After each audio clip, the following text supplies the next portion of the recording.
There we go. Go. I'm Victor Tiffany. I'm Kelly Lane. And I'm Brian Ramirez.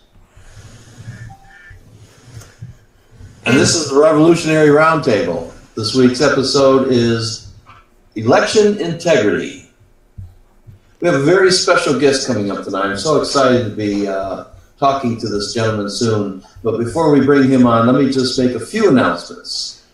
Next week's guest will be Lisa McCormick, running for U.S. Senate in New Jersey. We're going to have a normal 6-question interview with her. And afterwards, we're going to bring on Johnny Axum. You may know Johnny. He's been on this channel a few times now.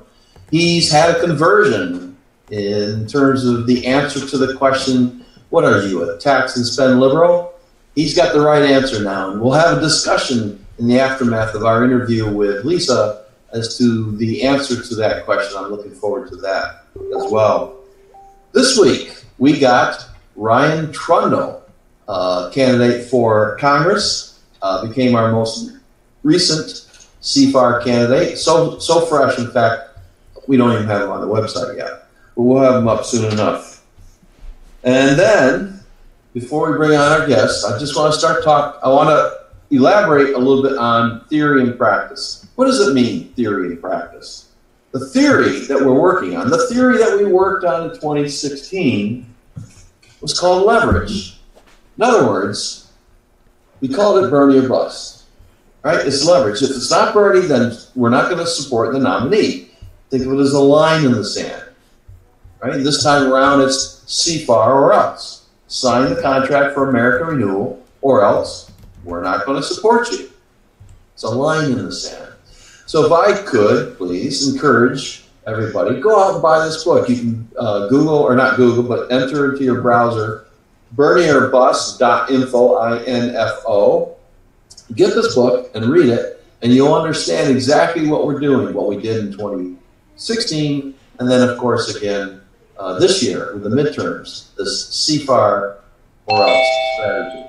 So we have tonight a very well-informed man on the question and the subject of election integrity. He's the national coordinator for the Citizen Oversight Project and an electrical engineer, as I understand it, Ray Lutz. Ray, thank you for joining us. Oh, okay, thank you. I was trying to get my audio worked up there. Thanks for having me. Yes, thank you very much, Ray. This topic, I think, is on everyone's minds right now, and we've even got, now we've got politicians talking about it, and hopefully an election integrity bill, our Election Integrity Act of 2017, hopefully will be in place. But I know you have a lot of experience out there in California. You've been battling this in the courts, and I thought maybe you could talk a little bit about the recent developments that you posted, I believe, about a week or so ago. Yeah, okay. Well, basically, we're still trying to get to the ballots from the primary of 2016. We noticed that there was quite a bit of difference between the early vote by mail ballots that come in before the election night. That's about half of the vote by mail ballots. And then the other half of the vote by mail ballots come in, they either come in before then or within the next 3 days, but they have to be postmarked by election day. But they're not processed by election night. So at 8 o'clock, when those first figures appear, those are the early vote by mail ballots. That was the only set where Hillary Clinton won by a big landslide. And the other sets of ballots, either Bernie Sanders won or it was a toss-up. And it's kind of, we thought, very unusual that there would be such a big difference. Usually there's a bit of a difference because, the voters that vote early are maybe a little bit more conservative. They're the voters that have got everything lined up so they can do it right versus the people that come at the last minute or vote at the, by mail later. And so, and then maybe the campaigns could have a really good get out the early vote by mail campaign. However, it was completely flipped. So Hillary Clinton won by something like 58 to 42%, the early vote by mail ballots, but in the polling place ballots, Bernie Sanders won 58 to 42 or something like that. So it was completely flipped. So, but in the right after the election, or when they were processing it, we sued the registrar of voters for not including the later vote by mail ballots and the provisional ballots, which account for 37% of the ballots, in the audit process. And so it says in the election law, 1% of the precincts and vote by mail ballots. If 1% means 1% of everything, not 1% of part of it. So we asked them to do it and to include more of the precincts of the ballots in the later vote by mail and the provisional part. He said no. So then we took him to court and we won. And so that was like, whoop, yeah, yay, we won. Okay, it's both sides appealed, so it's in the appeal process now. And we're saying that they should include all the vote by mail ballots and the provisionals. They say they don't want to include any of them, and the later ones. And then we had a sneaky move by this group called CASIO, which is the California Association of Clerks and Elections Officials. So that's all the elections officials get together and sort of plot and conspire about what they want to do to, in this case, gut the election audit process and make it legal to not include all of those later ballots in the audit. So they passed sneakily AB 840. They did that by having another bill that had nothing to do with it, the 1% manual tally audit, and it actually had to do with signatures on vote by mail ballots that everybody agreed with. And then August 20th or something, they modified that by adding a whole additional section to the bill at the bottom, which was suddenly about 1% manual tallies. We got wind of it, did all we could to try to stop this thing, but they passed it. This was done by Dean Logan, the clerk of Los Angeles, which is by far the largest district in the nation. It's about 5 times bigger than, well, at least 3 times bigger than San Diego, which is, well, the next largest, in California, we're number 2, but the next largest in the nation is Maricopa County, which is the Phoenix area. But anyway, that big county, Dean Logan and then Joe Levine, who is the Sacramento registrar, they both pushed this thing through to make it legal. And we're still seeing the repercussions of that. Just today, I guess it was yesterday, I got the notice of a bill that is being pushed through now called AB 2125, which is to change the 1% manual tally audit and make it a risk, what they call a risk limiting audit. And the usual kind of classical way of doing the risk limiting audit is that you pull individual ballots out and you compare them with the paper ballots and you add up the total, how it's going for in the election. And if you take a good enough random sample, then it should be representative of the end result. It's kind of like a good analogy is if you have a big pot of soup and you stir it really well, you can just take a little teaspoon out and sample it to see how salty it is. You don't have to sample very much if you stir it up enough. So that's the randomness of getting it. The hard part about doing this random thing, for me anyway, is first of all, I don't trust the elections officials to do this. I don't trust them at all. And I don't trust them to do anything right, even if they want to do it right, because they just don't understand it very well. And if you ask them to do something that's statistics, high-end statistics and a procedure that now we have to try to follow, we see these election officials cutting corners left and right, middle, back, everywhere that they can. And they just act like it's nothing. I mean, Jill Levine, the person that put this through, she's supposed to choose random precincts. So you're supposed to use dice or some other way. We like them to use dice in a list. That's a good way to do it. She just says, well, I'm going to choose them randomly by my own selection. I just choose the ones that I want. That's random. And I choose the ones I think will do the best job. Well, we don't trust her to choose the ones. Then this guy here, Michael Vu in San Diego, used to be in Cuyahoga County, Ohio. In 2004, he was in charge of the election where George W. Bush beat out John Kerry. And there, we know that the Diebold guy says, I'm going to deliver Ohio for you. There was all kinds of stuff going on with the elections machines. And there people that were supposed to do the recount audit that process, what they discovered was the ballots were, Bush, Bush, Bush, Bush, Bush for the first set, and then all the rest Kerry. Like, this would never happen in real life. They don't just order themselves like that. They're going to be mixed up. And they said, how did they get like this? And they said, well, we admit that we pre-counted them because we wanted it to make sure that it matched the results, so we didn't have to do any more work. Well, the idea is you're looking for a problem. You're not trying to make it match. And so what they would do is they would just put in the ballots as needed so that it would match up, so that the total was right. It's just, this is how stupid they are. And so when you hear these people like Padilla, the Secretary of State of California, who says, nothing happened in the election. We know that it's all solid. Complete BS, because he doesn't know. And what he does know is that he was behind a lot of the rigging in terms of AB 840, which was to get out of the rest of the, doing the full audit. What we want, let me just tell you what we want. We want to get everybody to use ballot images that is taking a snapshot of both sides of the ballot and making those images available for the public to review. If I can get all of those images to review, look, there's no personal information. In fact, the ballot gets thrown out if you have your signature or something on it.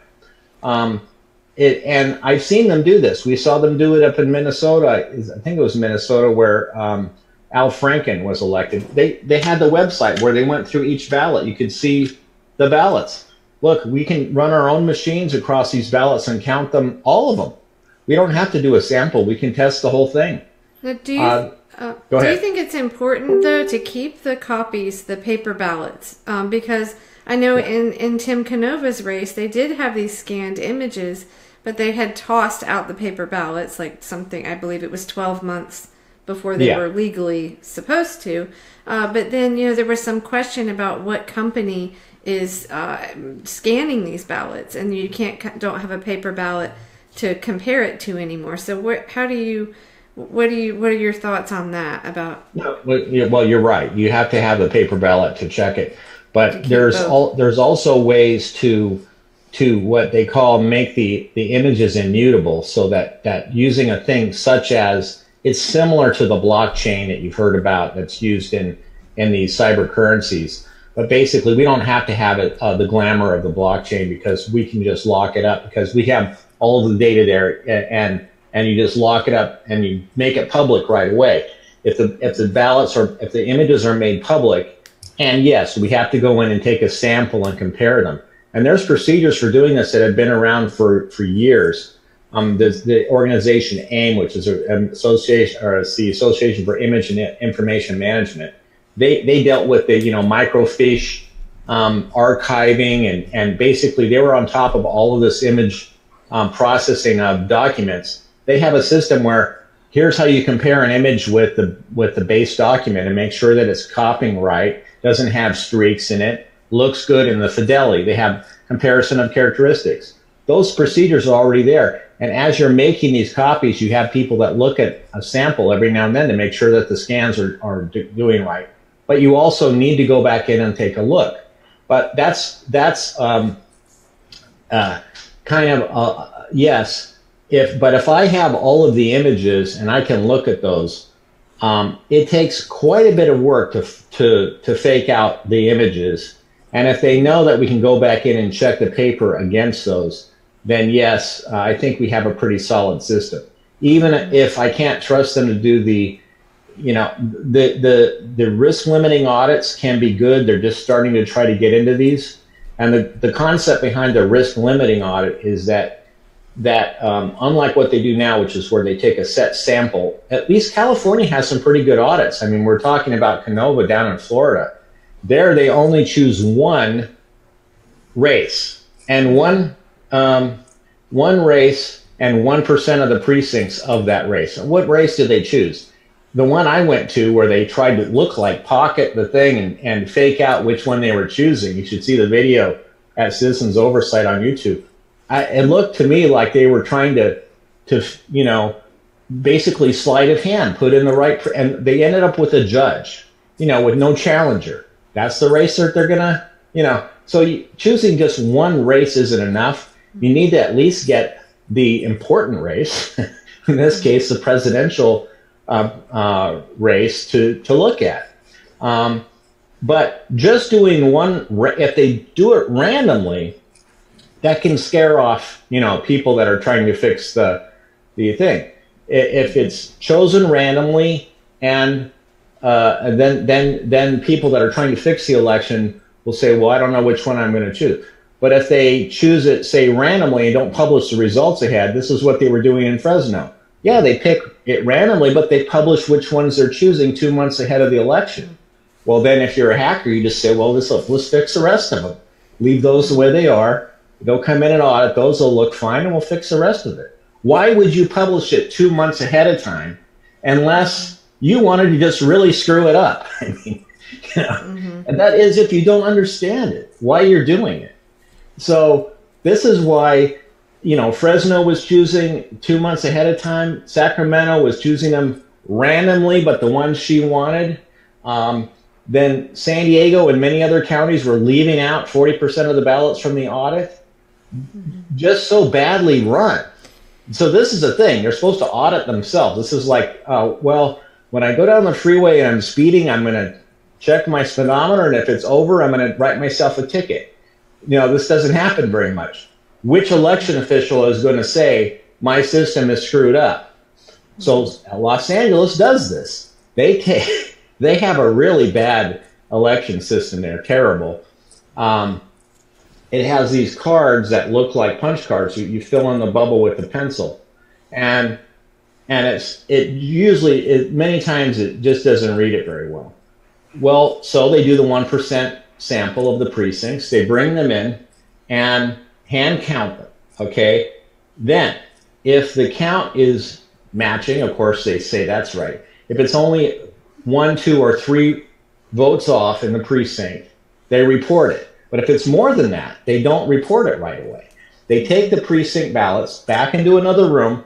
I've watched them do this and even asked them, is this what you're doing here? He says, yeah, look, here's what we're doing. We highlight the votes throughout the votes on the ballot, run them back through the scanner, and then get the new report. Don't even look at the old one anymore. Look at the new report and compare that with the result. It's always going to match. But if it does, and it doesn't match the original, that actually means maybe the computer was fixed, and finally you're getting the good result here from the scan. The original one, it was off. Maybe because the central tabulator figures were all fixed. If we find just one precinct that's off by 10, that means that maybe there's 1,000 precincts off by 10 that somebody went in there and just made that change. That's 10,000 flipped. That means 20,000 new voters in for one of the candidates, and moving that by 20,000. It can really change the election. So they actually do it wrong. I just sent Dean Logan, who's the registrar of voters in Los Angeles, a letter saying, look, you're doing this wrong. Don't do this anymore.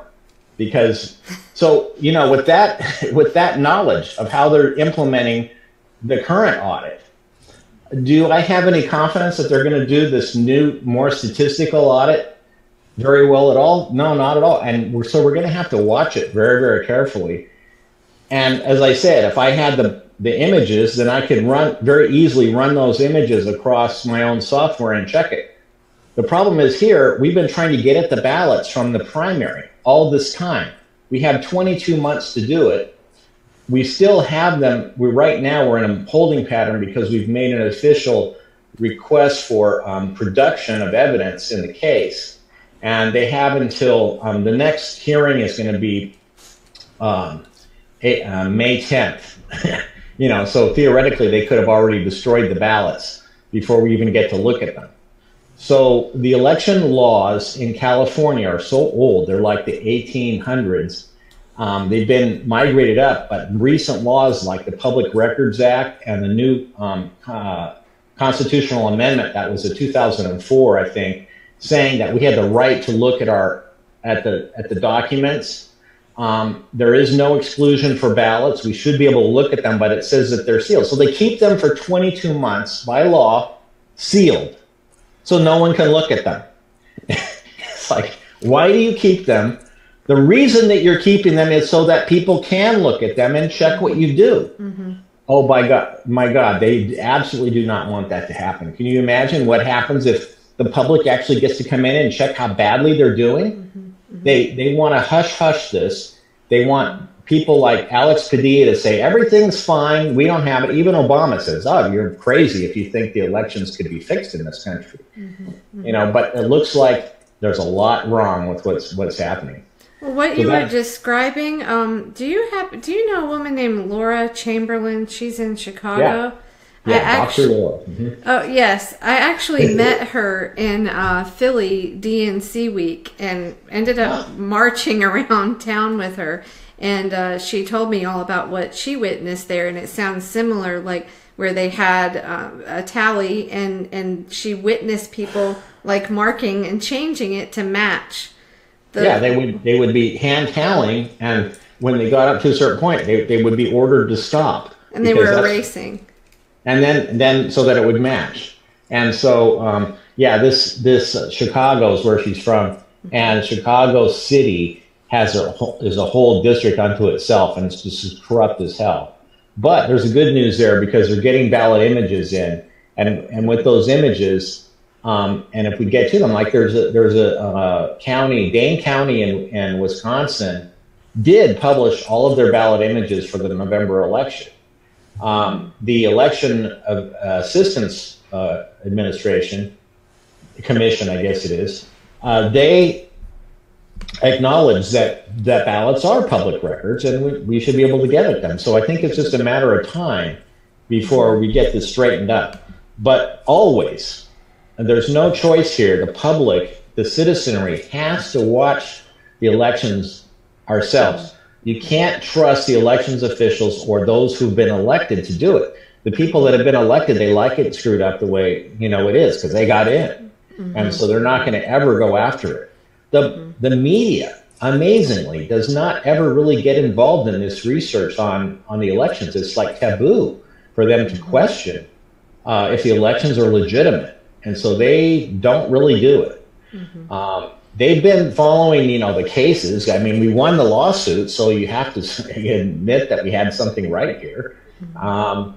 But generally, I haven't found that they just don't, they're not investigating. They don't go in there with their cameras and watch them, what they're doing, or really do any kind of in-depth investigation. It doesn't happen. Mm-hmm. But Dr. Laura, she's great, and a good person that I know, have talked to many times.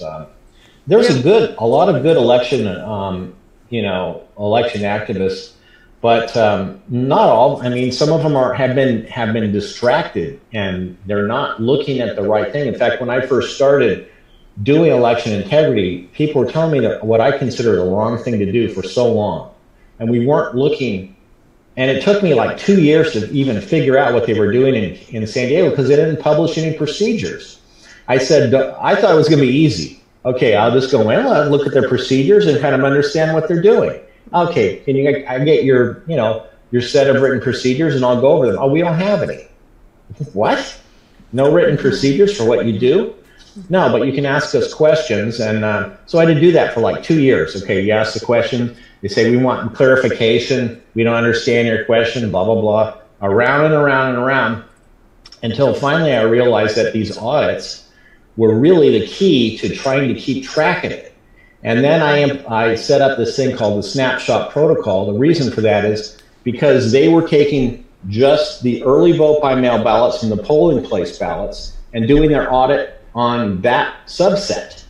And then we only could get the report for the final report. So there was no way to compare. And then we said, well, we have to get that report, that sort of snapshot of the election. So that's what we call it, the snapshot protocol. We get that data, and hopefully get the data before they do the random selection so they can't change it.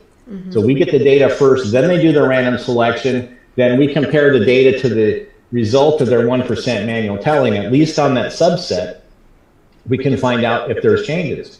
Now, in this election that we're looking into, we did just exactly that on the early vote by mail ballots, and even the total of ballots was off. The voting was off. And to top it off, let me tell you 2 more things why we're suspect. They used whiteout to white out the ballots a lot. And we said, well, what are your procedures for that? We don't have any. How about reports or logging? None. How about, do you have 2 eyes on it? 2 people watching? No, only 1. But we trust them because they worked here a long time. It's like, really? So they're whiting the ballots out. Then, after we sued this guy, he went in there with 40 people working for a week to rifle through the boxes and pre-stack the precincts up so that they would be able to count them. Completely crazy. And this is why I think we can nail them to the wall if we get these ballots, and that's why they don't want us to get to them. But, that's just a snapshot of what's going on. And then there's some other people that maybe you've heard of. John Brakey, who's been going around the country with an attorney trying to get the ballot images to be preserved. And you saw, I think, in Georgia or Alabama, was that the guy with the cowboy hat, can't think of his name right now, but who was the 14-year-old he would date the 14-year-olds. They weren't preserving their ballot images there, even though they had them. So this is the kind of thing where now that we're getting the ballot images used, which is a huge resource for us, and now we need to get them to not erase them and let us get to them. So there's a few things here we still need to fix. But key to this is there's many places in the country that are still using machines that don't have any record at all. And places like Ohio, places like, there's so many of the districts there are all what they call the DRE, the direct recording electronic voting machines with no record. You can't tell what happened, and so they can be fixed easily. We need to get to paper ballots that can be counted. I don't mind if they count them by machines, but I need to be able to check it. I need to be able to check the ballots and see what they did later, and I'd love to have the ballot images so it's easy for us to check it. Now, and also, Brian. Just real quick, would you say that one way to kind of prevent and to bring more integrity is for concerned citizens in each district to actually, watch as the process takes place, actually be present? Absolutely. We were trying to do that, and I actually thank you for bringing that up. We have targeted the top 175 counties in the nation. That's what we want to start with. It turns out with just those top 175 out of the some 8,000 districts, you can get 50% of the voters. If you go to 3,000 counties, you get 60, and if you go up to 500 counties, you get 70% of the voters. So we don't have to do all 8,000 districts to do a lot. And in fact, just one person in a state can do an incredible amount by just sending out emails, asking for information. You have to be a little bit technically inclined to be able to understand the data files that you'll get. They're usually huge, and so you have to be able to parse through those. But we'll help people do that. But going in, I'll tell you, you never know what you're going to find. You have to go in and watch, and they have to let you watch. Okay, they have to let you watch what's going on. You can also close down polls. Right before the polls close, you go in and you say, I'm going to help you close it down. Go to your own polling place right before they close it. They won't let you in right after that. But if you get in there, last 5 minutes, say, I'm going to help you close it, then you can watch everything that they do. My main issue, or let's say a thing that I'm worried about, is not so much what the polling places do.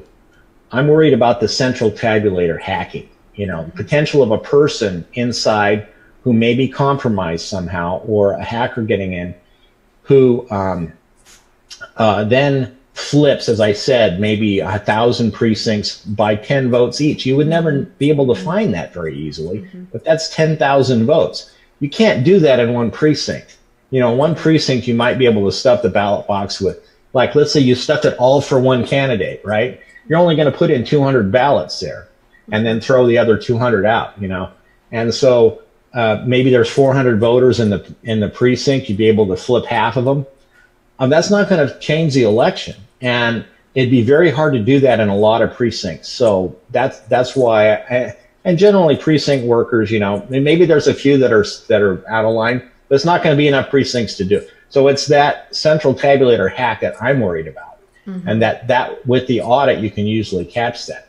But definitely if people, Citizens Oversight, we have citizensoversight.org/sign-up if you want to sign up, and we'll try to coordinate and train the people to go in and bring your eyes in. You know, one of the most psychologically active images is a set of eyes. We learned just, you know, they photocopied eyes and they put it up next to the, you know, the coffee area, which is an honor system, and the payments went up 3 times just by putting photocopied eye on the wall. So if you bring your eyes in and you're a real person into any of these places, we found also not just elections, but every meeting, every public meeting, get people to go into these meetings, local water, fire, hospital, you know, city council.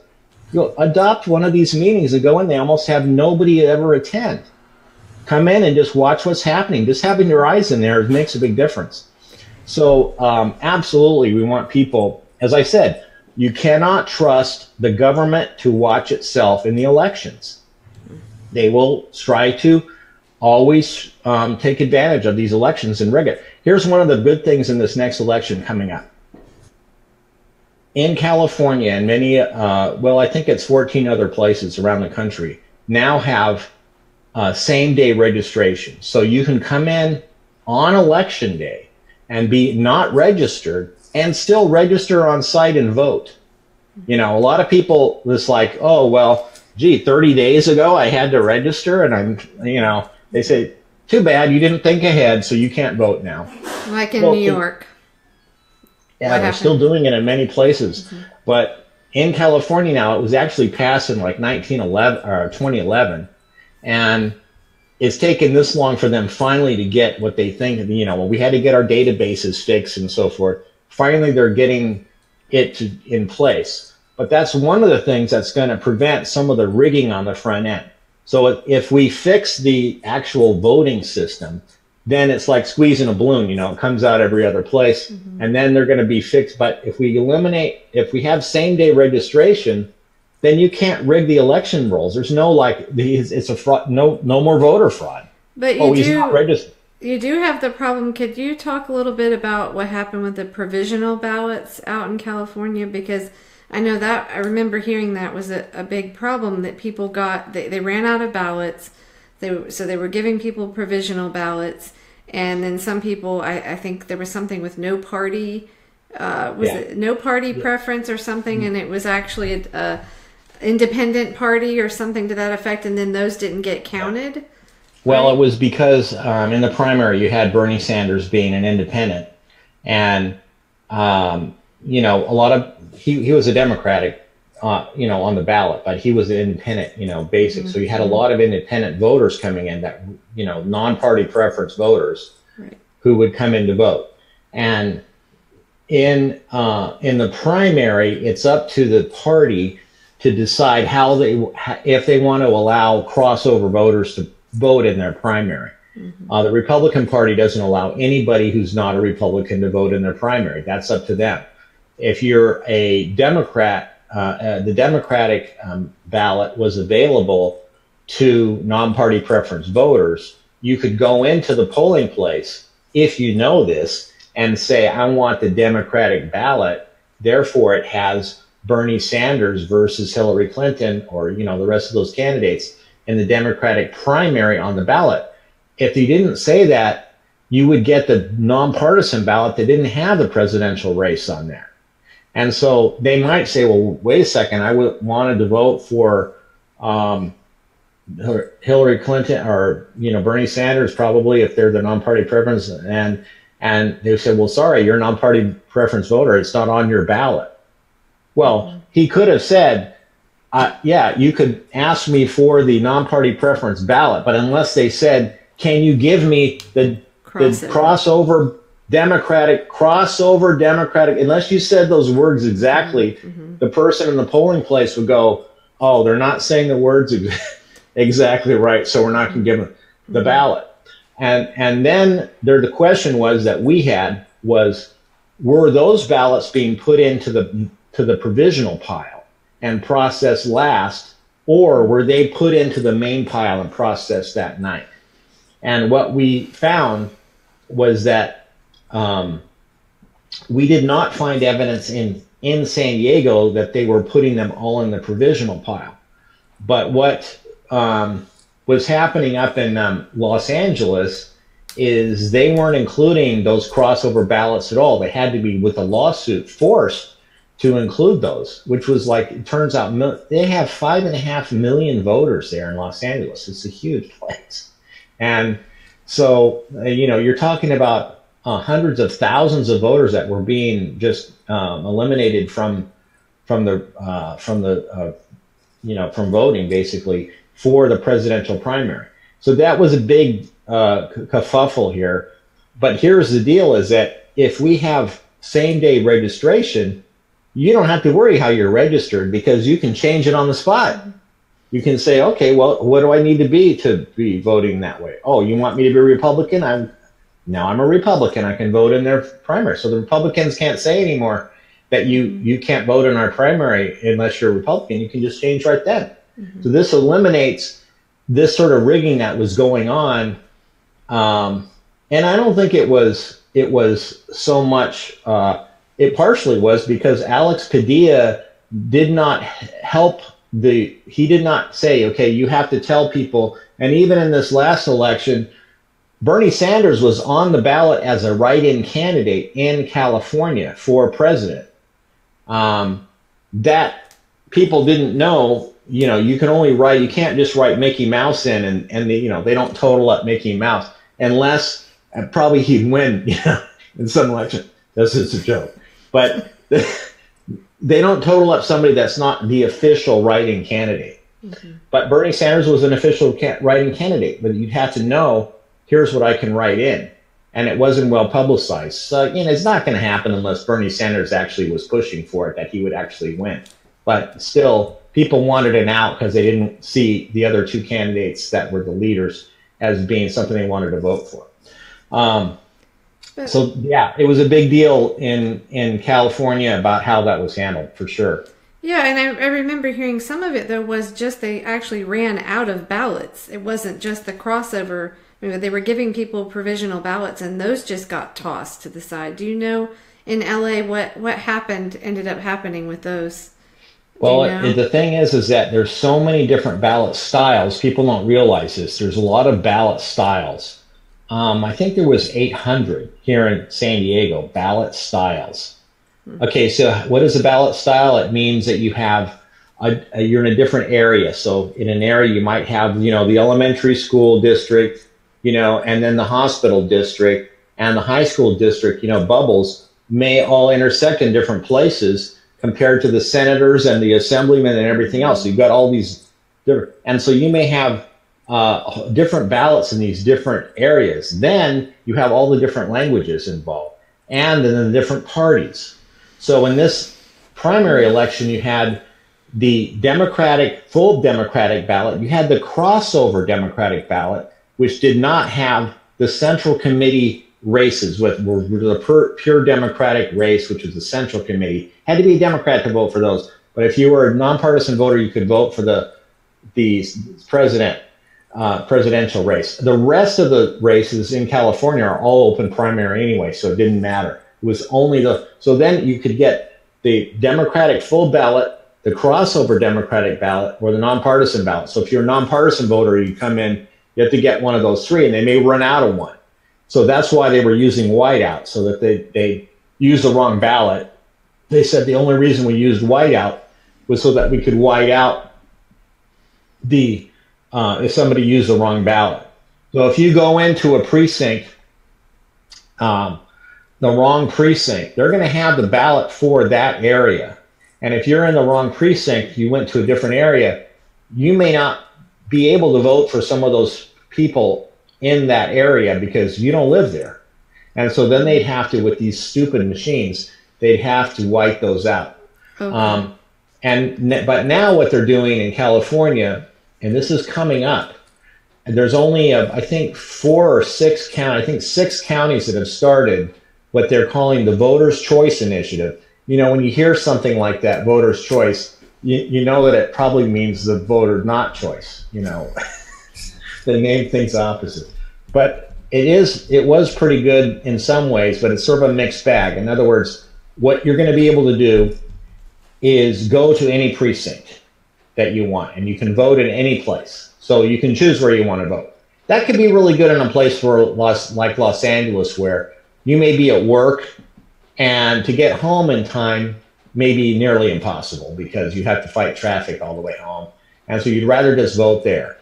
What they're doing, though, is they want to make them big voting centers so that you would have many precincts in one voting center, and then there'll be full-service voting centers. The good side to that is they're going to leave them open much, much longer, like maybe 10 days. I mean, they're going to have you can vote for a long time before Election Day. You can go to these voting centers anytime you want, any one that you want, and hopefully that'll encourage more voters to come in. On the other hand, you know, you have the downside, which is a lot of people may want to just walk down to their local precinct and vote and kind of be part of the community and see, you know, their friends and stuff that are voting. And, you know, there's something about that that's good. So it's a double-edged sword. That's coming up in the future. I think just a few small counties are going to be trying it this coming season. It is shocking that we have so many different systems for all of these different precincts in different states, but it also might not be great if we had uniform machines all across. So I think you talked about this in one of your videos. Just if you mentioned, I think it was was it Diebold machines, or, you know, what are the problems with the, you know, federal, like DHS taking over and having a system like that? Well, that's, you know, I do worry when they say that they're going to make the voting information a, you know, critical infrastructure, and that we're going to put really tight controls on it, because that means to me that maybe they're going to be keeping us from the information, and that's going to make it easier for fraudsters to rig things. There is an argument that's made that by having various machines and different kinds of methodologies, that makes it more secure. I'm of the notion that I don't trust any machine nor any people. So I don't trust anything. So basically, we have to be able to, after the fact, go in and check something to validate what happened. And the citizens have to be able to do this. This is why citizens oversight is, you know, the concept of that, even that word, is that we as citizens have to provide that oversight. No one else can do it for us. And we have to be able to have enough information. And that's why the ballots, if we can get to them, and it makes it easier if the ballot, we can get to the ballots, but also we have access to the ballot images because we can process those really fast. You know, if I get a ballot. How does that work out? I've been trying to ask that question. Why are the images so much easier to process? Because if you give me paper, I have to sit there and hand count it. You know, I have to leaf through the paper. If you give me the ballot images, I can just submit it to a machine and have it detect where the you know, bubbles are you know, colored in, and do a complete 100% audit of all of the images. Now, we'd have to still go back in, as the point was made, and double check that indeed the ballot images match the paper. There's some schemes in there that I don't want to even try to get into now that makes it really hard to you know, stuff the images in. because then you would detect that. But the point is that the images, if we have the images, it actually locks it in. Like, let's say you have just ballots, and then you have a flood. Oh, the ballots are destroyed. What if somebody goes in there with a pencil and starts changing them? How do we know? Well, the ballot images can't very easily be changed. If you say, here's the ballot images and here's a bunch of ballots, which ones do I trust more? Well, if you ask me, I almost trust the ballot images more because they're locked into place, very hard to change compared to just bringing in a pencil. So, we saw this thing, down in Alabama or no, it was Virginia, where, there was off by one vote. And it looks like somebody just colored the damn thing in. Mm-hmm. In Broward County, though, that's what they do have, the images, but they destroyed the paper ballots. And I guess there's concern there. So, yeah, it's a very complicated issue. It doesn't seem like it had, I think, I talked to Tim Canova over coffee when I was down there in Florida, and they didn't submit the contest in time, even though now, as I've been working through this, in California at least, the laws are, and they're different in every state. This is the other problem. The laws are all different. Mm-hmm. But they probably should have gone in with to contest that election early on. And they didn't do that. They didn't file that thing.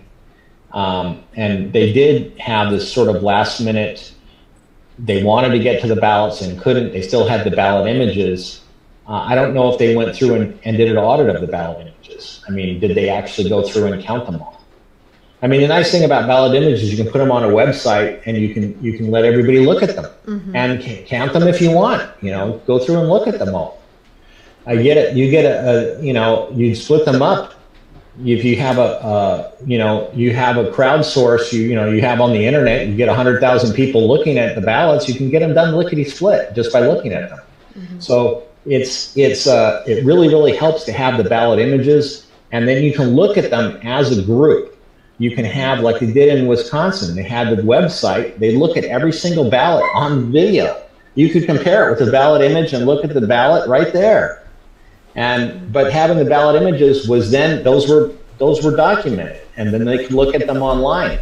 And then you can say, well, I don't agree with this spot right here, and it should be like that, and so forth. So you can discuss it, having a discussion. So the plan that I had, which I was putting forward, I didn't really describe yet, back in 2008, which was to get the ballot images, have them in a format where anybody could go in and get them all, but then have a system where different people could produce their result. So you say, this ballot, here's the vote. That's called the cast vote record, exactly how it was voted. Next ballot, here's what I think it said. Here's what I think that one said, all the way through every single ballot. You have a next guy, he does exactly the same thing. For every ballot, he says what they look like. Then you compare them. You're going to agree on almost all the ballots are going to be the same. You disagree on a few of them, then you look at them. And you decide which ones to rectify. Why don't you agree? It sounds like a very time-consuming process, too. No. This is something that a Google server can do lickety-split. When you do a search on Google, they split that up amongst 10,000 processors. You can do one of these. You could get an election done in probably a second, to review all of the ballots that they have now. They make it sound like it's so hard. Mm-hmm. No, you could review all the images electronically and figure out what the result is. You could have different people do it and then compare. Done. Mm-hmm. And then you find out which ones you don't agree on, and you can look at those. Mm-hmm. Now, I'm still saying we got to still go back and look at paper, and it's going to happen that if it gets really, really tight, you're going to be going in and looking at paper. Mm-hmm. But if it's not, if it's way off, and I have the ballot images, which, as I said, I think are actually sometimes more trustworthy than the paper, because you can't modify them very easily, mm-hmm. then we can check these elections. Mm-hmm. I think that was sort of a dream of mine, how to do it if everybody was cooperative. Mm-hmm. But we don't have cooperative people out here. They want to do their own thing. They want to make it hard. And they want to keep things so that they can, obviously, they want to keep things so that they can still continue to rig these elections. They want to, as you see, the rigging on the front end, how long it takes to get registered. Make it hard to get in. You make it so that you have to have an ID. Oh, NRA card, National Rifle Association. Oh, you get in that with that, but not the ID card from the university. That doesn't count. This is a sort of rigging on the front end to try to get people away. Then they did the cross check. You've heard about that, where they compare the names. Yeah, that we just compare first and last name, not middle or social security number. Well, then you're going to get a lot of hits, and especially on ethnic groups like John Lee, or something like that, or like Jackson or something. Don Jackson is you're going to have many people with apparently the same name, but are different people, and they would not. And they said, well, there's these millions of people that are fraudulently voting, blah, blah, blah. We haven't seen, I had people come up to me and they said, Ray, I want you to look into this. I'm really suspect of this voter. We think fraudulent voters, we think it's been, and every time we looked into it, we could not find that. We never found a bunch of, enough fraudulent voters to really turn any election. So this thing that, the Trump voter suppression group that was up there trying to do that. That's basically a voter suppression campaign. It is to say we want to have really tough IDs. Now, look, I'm not against voter IDs. I think it's fine as long as everybody can get them easily. If you don't have, if someone says I don't have a birth certificate, you got to make it so they can get their ID. And maybe, hey, get this idea. Maybe we should have a better Social Security card than that piece of crap paper. I mean, who came up with the piece of paper for a Social Security card? Somebody that says, oh, we don't want any numbers tracking us. But it would be kind of good to have a number that you can say, this is my number, and on a card that is indelible and it's something that you can use as an ID card. Why don't they want that? Well, because then we'd be able to go get health insurance, not health insurance, but health care from the government, the way we probably should have it and so forth. Here's my health card. Remember when they tried to do that? Hillary Clinton said, we're going to have a health card. They went berserk. We can't have that. Well, we also talk about front end sort of rigging. We have the media. They called California the night before. And so, and this was the thing, is that it looked like, at least in San Diego, they had rigged the early vote by mail ballot so it would look like Hillary would win. Do you still have that chart on one of your live streams that you did? You had a sort of chart that showed that total flip. It was like 60-40 in the early vote count, and then it completely flipped later.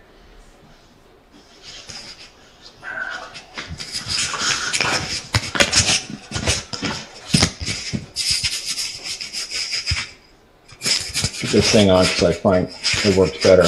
No reflections if I have read that.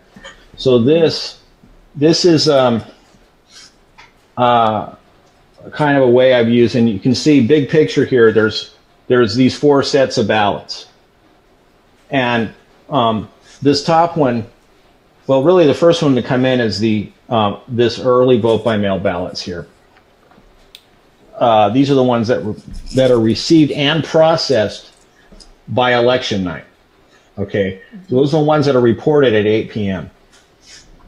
In San Diego, this is the actual number for the primary, 292,000 ballots in this group.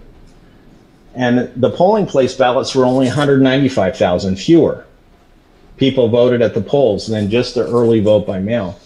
The later vote by mail ballots were 210,000, a little bit less than these, but still more than the polling place ballots.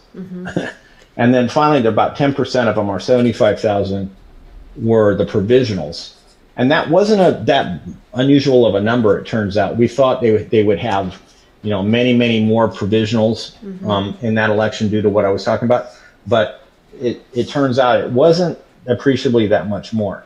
So the thing is that this dividing line here, this top group is all they want to include in the audit. And this is what they report on at the end of election day, like the next day. Of course, the media wants to be able to report on California, instantly. They like to, do the dog race thing. that night and figure out what it is. So these down here are not processed for weeks. So we don't really get the result for weeks later. This first batch here was when they had Hillary Clinton winning by a landslide. So what would happen then is that you would have Bernie Sanders folks go, oh, okay, we've lost. Bernie says, I'm giving up, throwing the towel at the convention. I'm giving into, I'm endorsing Hillary. Had he known that it was almost, and that this group here was probably wrong and fixed, so that even though this was a landslide, she only won by 3.75% in San Diego. It was like 60-40 or something, or 60-some. Yeah, 64. This doesn't represent it very well, and I didn't make a hard thing for the other graphic that I have, which shows you the different amounts for each of the candidates. But essentially, So this first group that came in was like 58 to 42 for Hillary. And in the polls ballots is pretty much the other way around. It was 58 Bernie, 42. This group was 50-50, and then this was a landslide for Bernie Sanders, like 66 to 34. So had this not been quite as much of a landslide, Bernie Sanders didn't have to win this. It just had to be not quite as much of a flip. Then he would have won San Diego. That wouldn't have won California, but I think you never know what would have happened in the calculus for what a candidate would do, because then they say, well, I might win California if I wait, because it was weeks later. You know what they did at this last election also is they moved up the conventions. They used to occur in September. They moved them up to July. So we had no time to contest anything. Right. This is a problem here where we have the parties, the political parties. What else happened?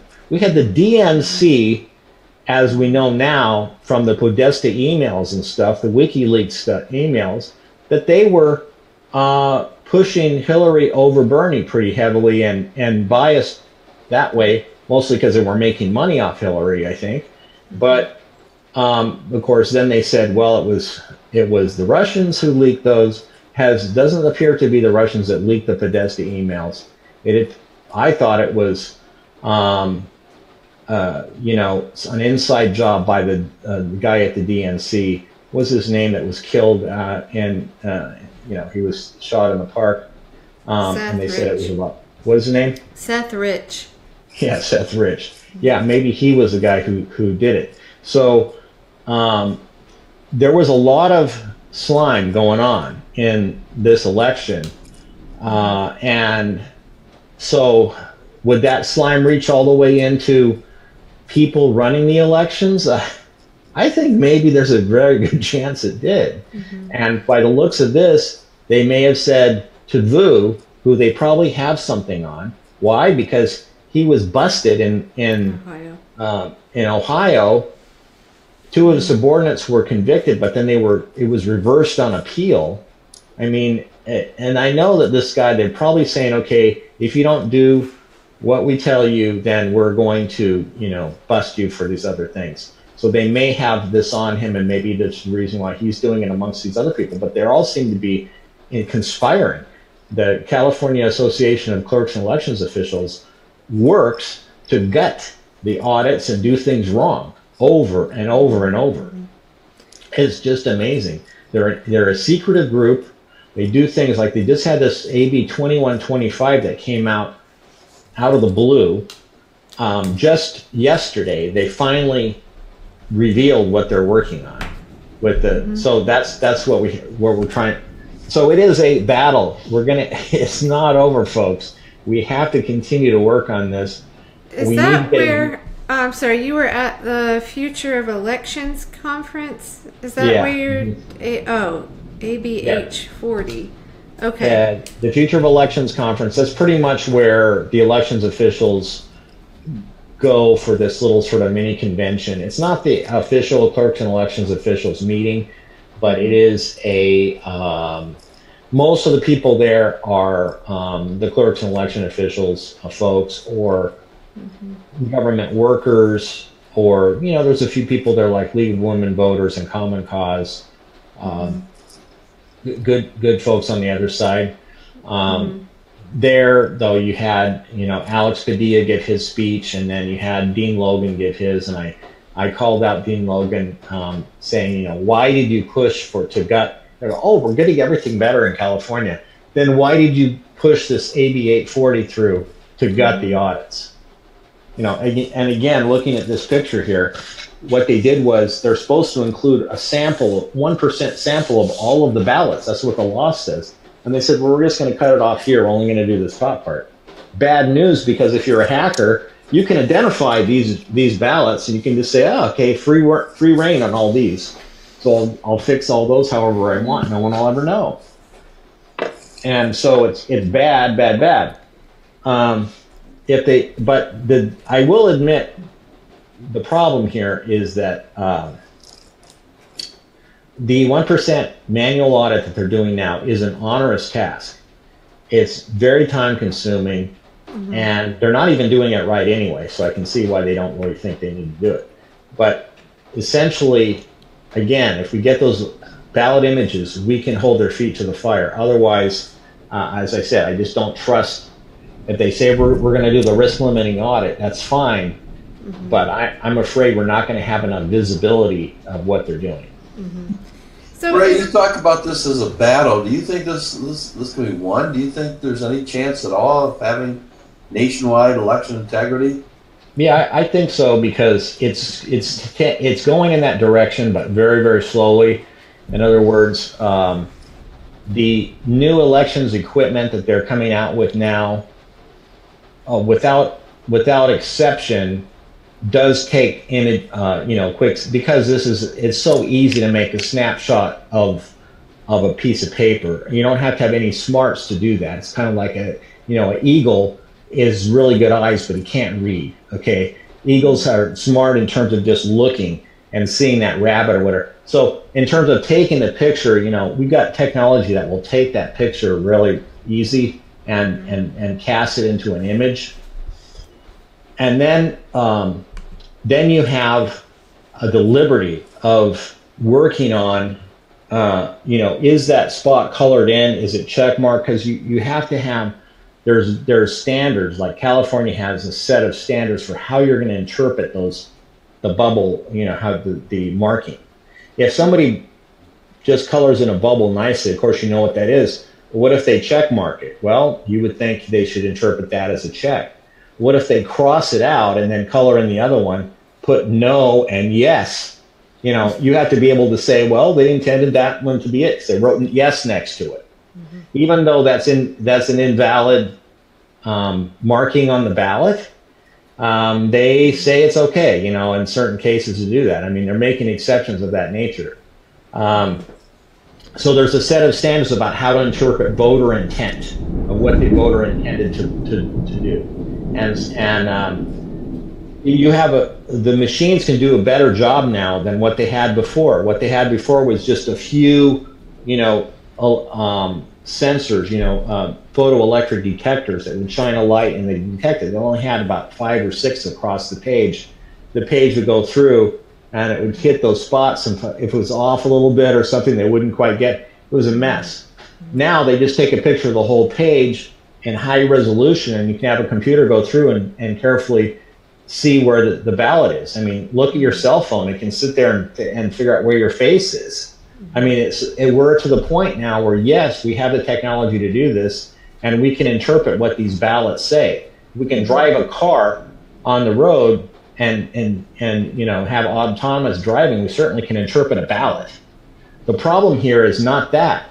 The problem is not can they do it. The problem is can we get that to happen and still trust it? Remember Volkswagen. Volkswagen had a system that under test looked like it was legitimate, and then they would flip into another mode and they would go and cheat. So we have to realize that even though these systems may be tested, they can go into a cheating mode. We have to be able to get back to the basic ballots and be able to check that. So will it ever, I think there's a good chance. I mean, you know, I could be wrong. You know, maybe it isn't possible. But look, we have to be able to try to do this, or we don't have a democracy. And essentially, every other issue goes to the wayside if you can't get this right. You know, forget campaign financing doesn't mean anything right now because they can fix it down at the level of the ballot. You think about you're working on some other issue, this or that. It doesn't mean anything until we get this right, because we're not going to be able to get these people into office. Now, even if we get the wrong people in office, though, I still claim we're not doing the right thing by not going and holding their feet to the fire, by going to meetings and making sure that we watch every little thing that they do. We made so much progress here in our local area. I'm near San Diego. By doing that, by just saying, okay, we're going to have people adopt a meeting. Yeah, we can't get anybody elected in this area. Perhaps it's an area which is very lopsided. We couldn't get anybody in that area, but we could go to the meeting and we could say no to something that would have happened otherwise. In fact, they were running these videos at this local city here for 4 years, for 2 hours a day, indoctrination videos for the party there. And I said in one letter, I said, I don't think these videos are appropriate. They pulled them that day, never to run again. But we said, we got to go in 4 years ago. Had we been there 4 years earlier, we could have said no then. And they wouldn't have run for 4 years. Well, it's, as you said, it's the eyes. Just knowing it's the eyes. We have to have, there's no way around it. See, this is a different, you know, they talk about cybersecurity. Remember what cybersecurity normally means is that you have trusted insiders, say inside a company, and then you have firewalls and other things to keep the bad guys out. That's the usual paradigm. And then you have usual security. So what you do is encrypt it. You have a good guy in one area that is trusted. He encrypts it and it goes over to another trusted area, it gets decrypted on the other side. What if you don't trust those people? Nothing works then. So what we have is a system here in this election thing where we can't trust the people. The only people we can really trust are the general public. The general public has to be, is what it comes down to essentially is that we have to be able to, as a whole, watch this thing going on. And it doesn't take a lot of people, though. As I said, even one person in a state can coordinate. We'll help you. We'll help you to identify which counties to do it. You send a few emails. They have to send you the information, and then you can compare it. No one's doing that, though. You know, we need 175 is a lot to do, and each thing is different. You know, as I say, don't underestimate, even try to think about what your group is doing, what they're doing wrong. Just go in and start looking, because then you're going to see, okay, what are they doing with the whiteout? Why is the shredding truck out here? I mean, we saw all this stuff. I remember seeing both of those. So the video of the whiteout. The whiteout, and we still in the lawsuit we had them testify. They admitted, and we said, you know, do you have any procedures, reports, logging? Nothing. And then they said, yeah, but you can go in and pull the whiteout tape off and see if it's, you know, done right. But essentially, who's doing that? No one is doing it. And when we try to go in and look at the ballots, they won't let us do it. So we're pushing, like San Diego is kind of ground zero, I think, for a lot of these things, because we have a really slimy person in there. It's a very big district. It's number, I think, 5 in the nation. They still have paper ballot. They have paper ballots, which is good, but they have old equipment. So, but it's tending that way. Now, let me give an example of a place that does it pretty well. Orange County does do ballot images. They're very, very good. I mean, right now it's not legal for them to turn them over, but we're working on that. And so if we can get them, then we can do this secondary check. I don't think there's any way they can fight that, you know, because you have the evidence is there. The ballots are there. You know, we should be able to check that and verify the election if we have those paper ballots. But if they use paper ballots but don't check them, then are we better off? No, not unless we have people that checks them. And the election officials, they're not going to check them and say, I screwed up. And when is that going to happen? They should have third parties checking it. But even then, can you trust a third party? See, the only people that you can trust is the general public. And I think have a bunch of groups. Have groups check each other.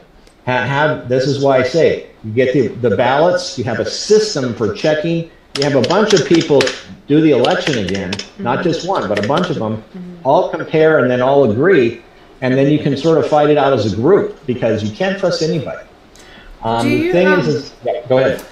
So I actually talked to Lulu Freistadt about some of this, and she did talk about that, doing the public audits where you could just have it up on a screen and show people. And I also sat in on, do you know about a group, Secure Our Vote? Have you done any work with them? I just listened in on a call where they were discussing stuff, and she called in to ask some questions. I just wondered if you've worked with them. And I've worked with a lot of places. I mean, it's interesting that back in 2004, it was 2000, they had the big deal with the hanging chads in Florida, and in 2004 they had to implement it suddenly, a whole bunch of electronic machines, and that was just a complete fiasco. And we had a huge number of election integrity groups at that time. Almost all of them disappeared, and so it's hard to keep track of who they are. Primarily, there's a couple of different paradigms that these groups, champion. And one of them is the all hand counted paper ballot group. I'm not in that group because I know that I think it's fine if you had really small counties. Like, for example, Iowa has 99 counties, okay, but they only have as many people as San Diego County.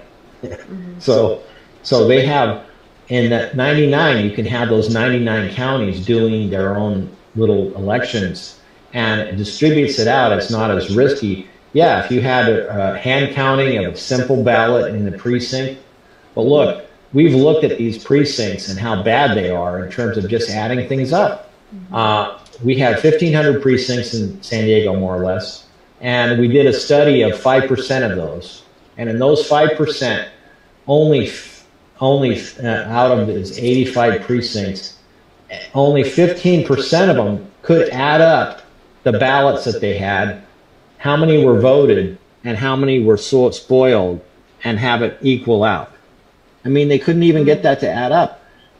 85% of the time, it didn't balance. So do I have a lot of trust in these election workers that have been there for like 15 hours to actually count the votes at every precinct?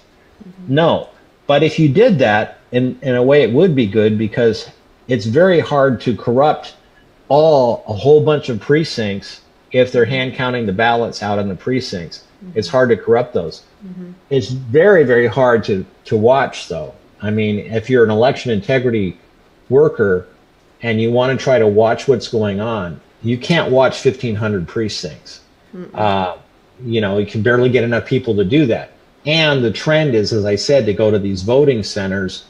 The trend is to consolidate into just a few big machines doing it. Colorado has central count voting.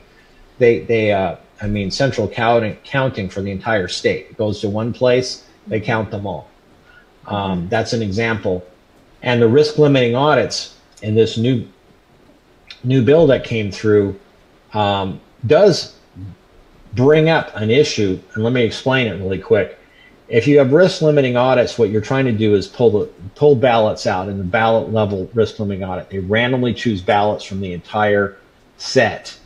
And if you do that in an individual county, but if it's a statewide race, the statewide race may be closer. Like if it's a blue county, maybe landslide blue, but it may have a red county landslide red. But when you add them up, it could be just a hair's breadth away.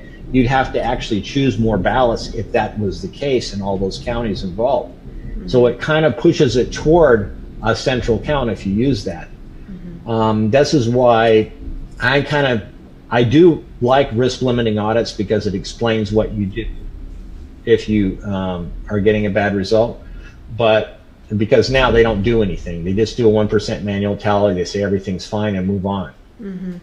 And in fact, as I said, Dean Logan doesn't even do it right. Actually, most of them don't. Well, I'm 100% with you on. I think, obviously, none of these other things that we're fighting for matter if we don't have fair elections. So, and it's definitely, it's a bipartisan issue. The person. It is. It's a nonpartisan issue. Yeah, nonpartisan. Sorry. And it is something that, but it does get parsed a little bit differently. You'll hear usually the right wingers talk about voter fraud. Right. Okay. Yeah. And they think that a whole bunch of illegal aliens are voting in California. I mean, hell, we can barely get people that are legitimate voters to vote. It's the chances that you have a lot of illegal voters coming in and voting is almost nil. Right. Well, I think we have another split on the left, if you will, of whether it's Putin or it's internal. So well, that's true. I think that actually the Putin thing was derived by the DNC to cover up their malicious behavior, which was pretty disgusting to be sure. And I don't know, as I say, these organizations, the fact that the conventions were moved up to July, they're usually in September. What was the effect of that? It turned over the election so that nobody can contest anything. They turned it over to the conventions to settle it. And the election officials say those are the parties. We don't really have much to say about these primaries. Right. Because it's up to the parties to decide it. They can actually do it any way they want. They can go in there and just king the person, crown the person that they want in any fashion that they want. Well, people like you are not going to let that happen. So I would actually really like to follow up with you. You said there will be a decision on May 10th. What was that again? Okay. So we have been trying to get to the ballots in San Diego.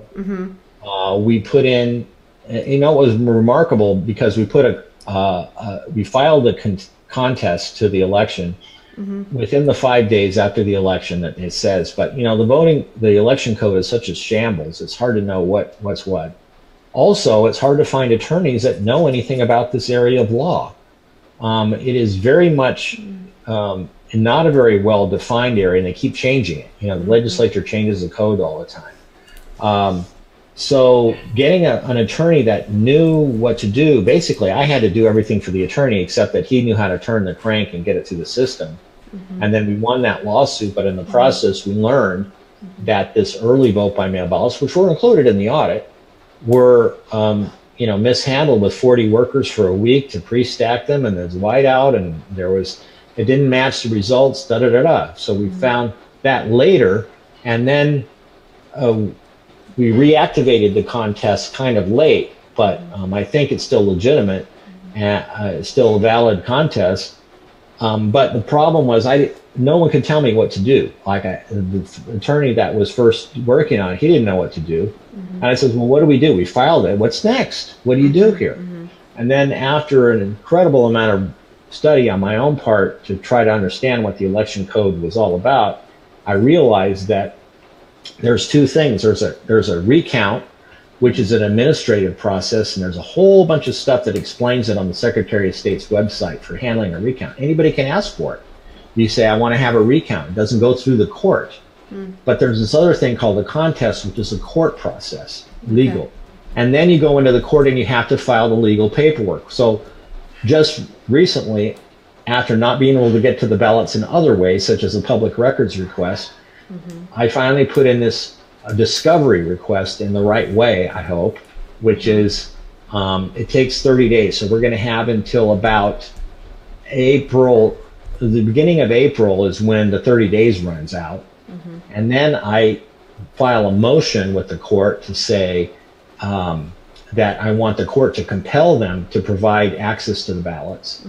And the hearing for the motion is set now for May 10th, tentatively. Okay. So, basically things could happen between them. So it isn't a hardcore thing, because if they say all of a sudden, okay, you can come in and see the ballots, then watch for the shredder truck. Yeah, watch for the shredder truck. Yeah. Well, just the fact that we're learning about how to do it means that now we know more about, at the end of an election, I'm almost always going to file a contest, because then it allows me, if I want to go in and look at the ballots. And if so I can get through this. people could go to Ballot Initiative, right? Is that what? Well, no, it's actually citizensoversight.org. If you go to citizensoversight.org, the main page there, and there's a place to also sign up. We had the Eyes Open campaign. We had the picture of the eyes, and we'll reactivate that for this election season, and actually need to ramp that up right about now. So I appreciate you having me on your show. So that people in other states and other places could just do what you're doing, right? Absolutely, and that's why we have a set of procedures that we've developed and training videos, so that you can, there's only a few key things that you have to do, and it's best if you can go in like that. So if they're doing an audit in your state, in your county, like for example in Florida, was one of the ones that we targeted, and then we choose the top, say, 20% of the counties in the state. And let me give you an example. In California, the top 24 counties comprises 92% of the voters.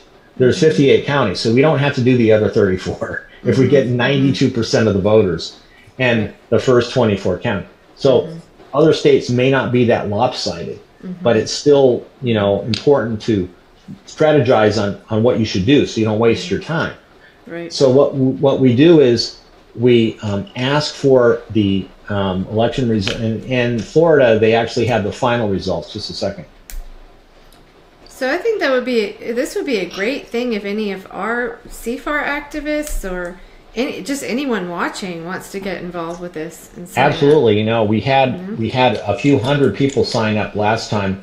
And we're going to try to get maybe a few thousand signed up this time, because it takes that many to really do it. I mean, we have, just Texas has 365 counties.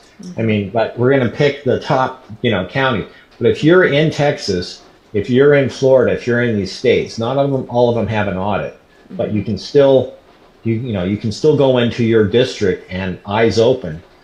But if you're in the state that has audits, then you can ask for the data, and if you can get people to go in with a video camera to the random selection meeting is the key time, because we need to have people there watching that as they're selecting them randomly. Very, very key in Florida, because they only choose one random race.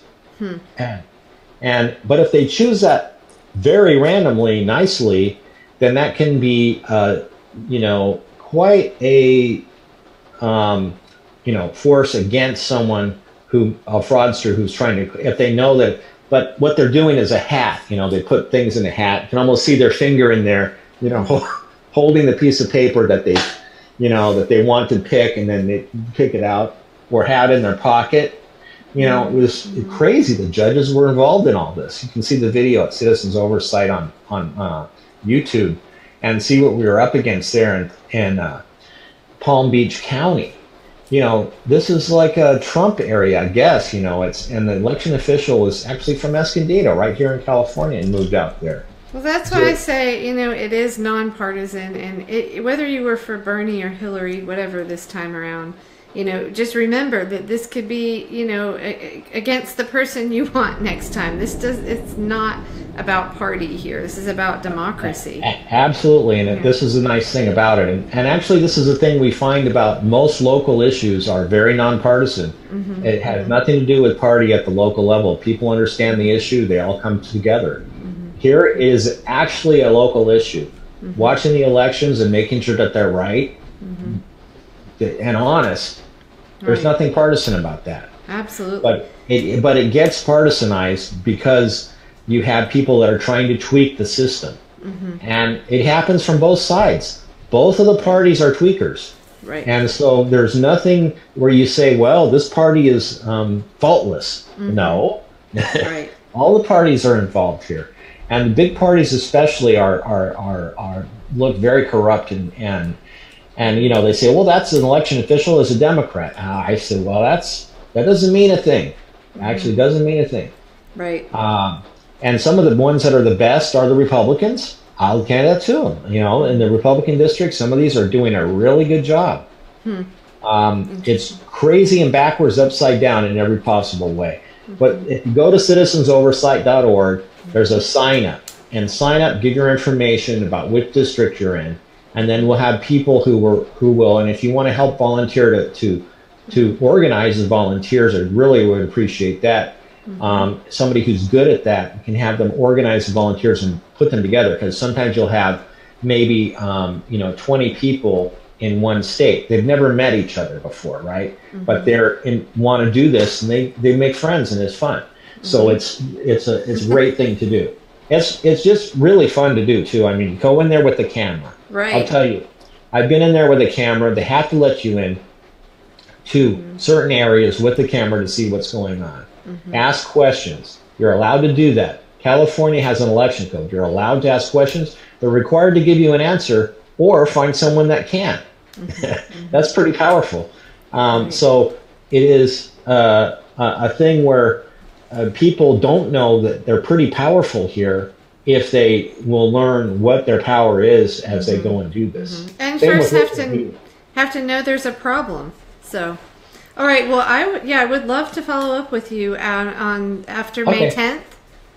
So thank you so much, Ray, for coming on. This is like the most important issue I think we have right now, and everyone, if you can get involved, please do. Okay. Thank you very much. Thank you, Ray. All right. Good night. Good night.